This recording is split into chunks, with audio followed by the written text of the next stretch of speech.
Episode 5 Killer Quests. As a demigod, you're always at risk of being called upon by a god to complete some hero-worthy task, but don't expect it. At Camp Half-Blood, the gods grant us quests through an oracle. If they really need you, they might appear in a dream or even face-to-face. Today, I'm going to go over quests, questing backpacks, and the current quest going on in camp right now. For those of you who don't know, my name is Calix Carter. I'm the daughter of the Greek goddess Athena, and I started making these podcasts because of a dream from her. And her and the other gods like to send us on quests, either because they need our help or want to give us an opportunity to prove ourselves. Which brings us to our first point. A quest can be anything, really, whether they want you to find and retrieve a lost item, or travel to the Sea of Monsters and return. Pro tip, if possible, avoid the Sea of Monsters. It's not fun. Anyway, quests can only be issued at camp if our oracle gives a prophecy. Because oracles are the jurisdiction of Apollo, do expect a less than savory rhyming foresight of the quest on which you're about to embark. Less than savory for many reasons, such as Apollo's mediocre poetry skills, and also the fact that more often than not, prophecies are scary, and sometimes straight up tell you you're probably going to die. If that's the case, why do we go on a quest? It's what we train for. Quests and encounters in the real world are what tells us if we're battle ready and often make our parents proud. There's no greater test than staying alive for as long as possible, but what kind of life would it be if you were stuck at camp forever? Maybe this is just a bias, but I really like the adventure of it all. Usually the person who the prophecy is given to is the leader of that quest. They pick 2 other people to join them. 2, because that brings the total number of questers to 3, which is a sacred number. When there's more than 3 demigods on a quest, more often than not, only 3 come back. The questers can be anyone, though. It's more often demigods, but satyrs can join if requested, and sometimes the leader can make a choice to go alone or with only 1 other person. It's safer to stick to 3, mind you. Sometimes, quests explicitly state the number of demigods, and sometimes that number is more than 3. In which case you have no choice but to travel in unsafe numbers. That's not to say there haven't been a group of, let's say, 7 demigods who went on a quest and came back alive, but it doesn't happen often. Likewise, even if you don't want to go on a quest, sometimes the prophecy explicitly states that it's you who has to go. Usually it's not by name, but a defining feature. I'm a daughter of Athena, for example, but she has many daughters, so if the gods just want me, they'd have to be more specific.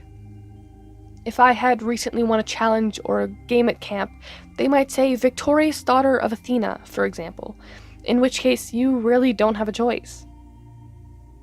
Going on a quest requires a lot of different attributes: courage, strength, quick thinking, and also a questing backpack.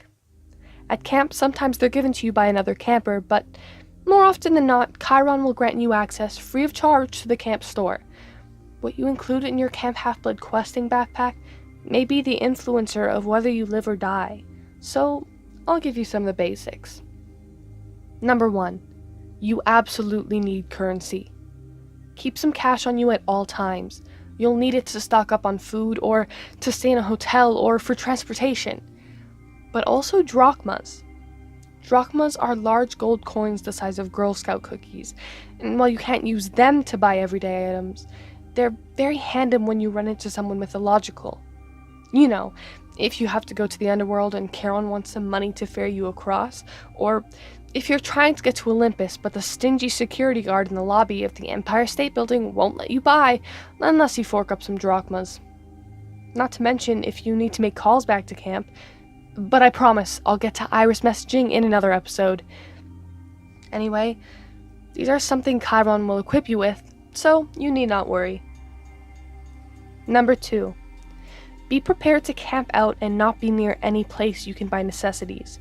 This means pack a bedroll, toothbrush and toothpaste, and also a water bottle and extra granola bars. Even if you don't need the snacks if you're camping for one night and moving on to a next place in the morning where you can buy food, they might come in handy if you find the taxi driver overcharged you and you don't have enough money for that cheeseburger. Number 3. Be prepared to be out a while. Bring extra clothes, but not too much where it makes you pack too heavy. You need to be able to run quick if a monster is on your tail and you'd rather not fight it. Sunscreen is a very good idea in many cases, and it never hurts to bring bug spray. Number 4. Prepare for the worst. Nectar and ambrosia is your best friend, but consuming too much of either can cause demigods to implode. Pack emergency kits with band-aids, tensor bands, etc., and be ready for some nasty cuts. Anyway, always keep 1 drachma in your emergency kit, because if you happen to spend the rest of them, you might still need one to call camp or another quester in an absolute emergency. Number 5. Don't forget your weapon. I say this only because it has happened before. Seriously. So, if you have a preferred weapon of choice, a sword, a bow, a hammer, bring it. Brownie points if it collapses into something like a ring, for instance, because not only is that super cool, it's easier to carry. And don't worry about mortals seeing your weapons, by the way. If you have to carry it at your side or hook it to your belt, the mist will cover up anything suspicious from the mortals. Anything else you include in your bag, a lucky totem, a picture of a close friend, significant other, or mortal parent, is up to you. Currently at camp, we do have a quest going on. A few weeks ago, we got a prophecy from the Oracle that led to 3 campers, all children of Demeter, mind you, heading down west in search of Demeter's cornucopia. It's speculated to be in Oklahoma. Why? We don't know. Cabin 4, Demeter's cabin, obviously does, but they refuse to say. Cabin 6, that is, Athena, speculates it has something to do with a past love that got a hold of it and ran away. Anyway, what was supposed to be no more than a week-long quest has turned into 3. They've run into so many monsters there, Chiron currently has the camp looking into something that could possibly be happening down there, but so far we can't find any suspicious activity. The Demeter kids have been keeping camp informed though. Almost every night they iris message us sometime in the evening, usually at the amphitheater, but a few times straight to Cabin 4. Chiron says if things get any harder for them, he's sending a second team out there. That usually never happens, but quests also don't go 2 weeks over their suggested time because of monster activity. This might be a good time to mention that sometimes quests don't have due dates. More often than not, if it's a matter that involves many gods, its time limit runs until the winter or summer solstice. If it's a more personal thing, like the god lost something, you go until you find it. Granted, there are exceptions, like if that thing absolutely needs to be back by a certain time or the world will end. Have I mentioned that a lot of quests for dramatic flair seem to threaten the fate of the world? Anywho, if you have your first quest or any quest coming up, good luck.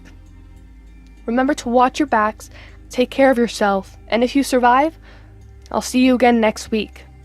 Calyx out.